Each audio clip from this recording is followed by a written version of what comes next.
I mean, two got a tango and hold his hand out. So if he shot it, I don't think he's gonna do it. He's not gonna do it. He knows he ain't gonna do it. Why is it so personal with you two? I mean, it's not personal. It's just, man, we're gonna fight. And like, I understand him trying to be a quote unquote gentleman, but that's not the facts, because like he done said stuff about him, you know, taking my eye and, you know, breaking it and all this type of stuff, saying this, and then you want to shake my hand. It was like, you trying to take my eyesight, but now you want to shake my hands and be friends or whatever. Like, I don't want to shake your hand. Like, you saying all this type of stuff about me, you gonna do this, you gonna do that, okay, you gonna beat me like Fundora did Keith Thurman, and you gonna retire. Honestly, there's nothing personal for me. This is such a big moment in my life that I'm just, I don't know, just taking it with both hands, and I just really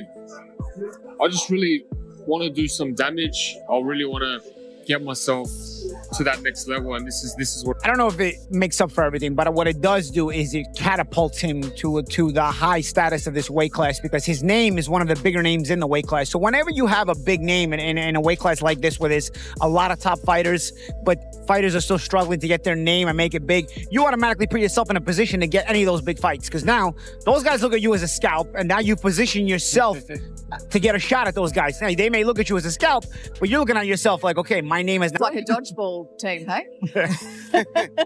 But how does he look to you? What do you make of him? You know, the thing I know about Errol, this is what he doesn't care for. He doesn't care for media. He doesn't care for time to talk and smile. He's ready for this night to be over. I saw him earlier. He looked comfortable. He looked relaxed, like he's been here before, not like it's been 3 years, you know? I've seen guys before that have tried to make comebacks, and they're overexcited about it. They're super happy and, you know, beyond. You know, he's right where he's always been, and I think that those are good signs for him ahead of this fight. Is that a bad sign for Tim, potentially? I mean, Tim's got to show up, and I like what Tim told me. Tim says, I want to walk across the ring, and I want to punch him in the mouth. Errol Spence Jr.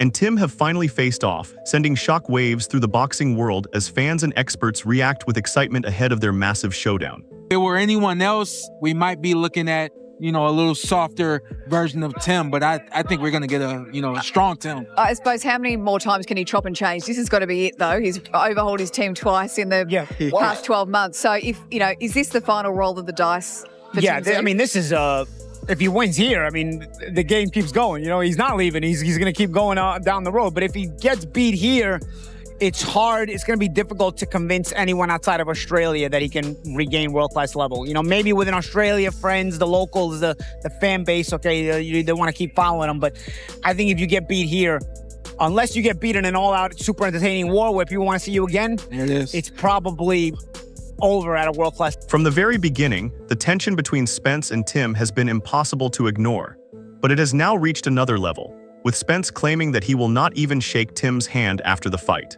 Like, I'm not trying to shake your hand, bro. Like you said what you said, now stand on it.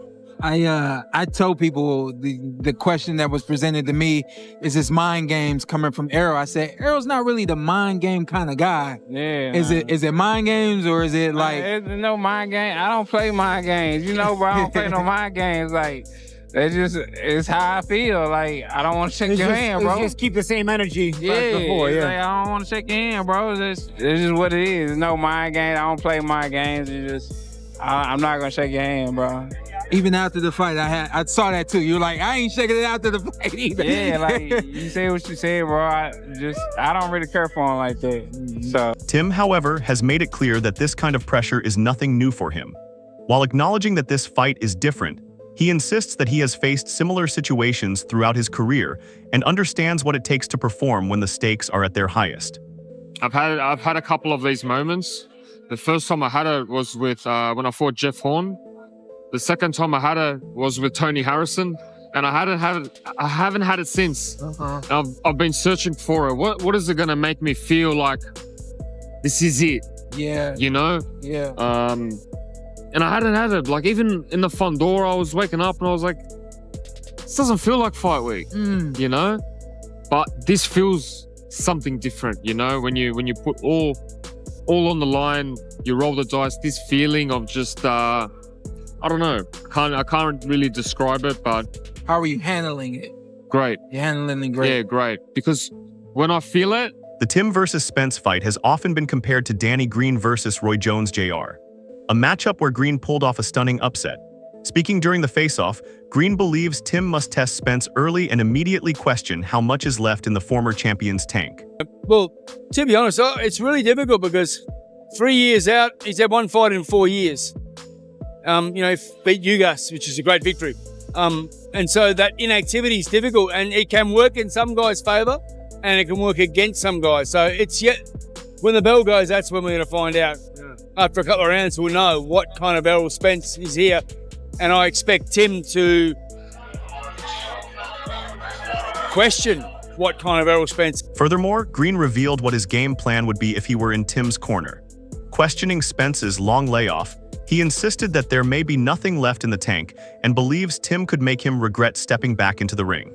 Green highlighted the difference between an inactive fighter and someone competing regularly, explaining how timing, sharpness, and the ability to absorb punches can become major issues after a lengthy break. If you were in Tim Tszyu's corner, what does Tim Tszyu need to do to win this fight? I think be calculated. But look, I'm going to say something that's kind of it's contradictory. Be calculated, but he's got to test him early. So, hey, Errol, how does this feel after so long? You like this? You know, give him a couple of leather sandwiches and see how he likes that. You know, when you get a punch in the face after a while out, when you used to getting punched in the face, it doesn't hurt. It really doesn't hurt. It frustrates you. The pain doesn't. You don't feel the pain till later. Broken. The time is finally here, and so are the predictions. Sean Porter has broken down the explosive clash between Spence and Tim, revealing why he believes this could turn into a brutal dogfight, with both fighters bringing power, toughness, and determination. Porter explained how Spence's experience and relentless pressure could become the deciding factor and potentially lead to a... This is going to become either you get me or I get you. This fight's not going the distance. That's the most I could predict about this fight. It's not going the distance. It's not going the distance. You know what? I'm going to agree with you. I agree with you. If somehow it went the distance, it would be like a Castillo and Corrales, like where these guys are bashing each other. Yeah. And, you know, it's like kind of scary near the end, you know? Give me a round. Where's it stop? 5 or 6? 7. Oh, 7. It's just a wild guess. How do you come up with like, no. I hate when people are like, that's Errol in 7. Like, what needed to happen in the first 6 rounds for you to know that exactly. 7? Tim, however, has made it clear that this kind of pressure is nothing new for him. While acknowledging that this fight is different, he insists that he has faced similar situations throughout his career and understands what it takes to perform when the stakes are at their highest.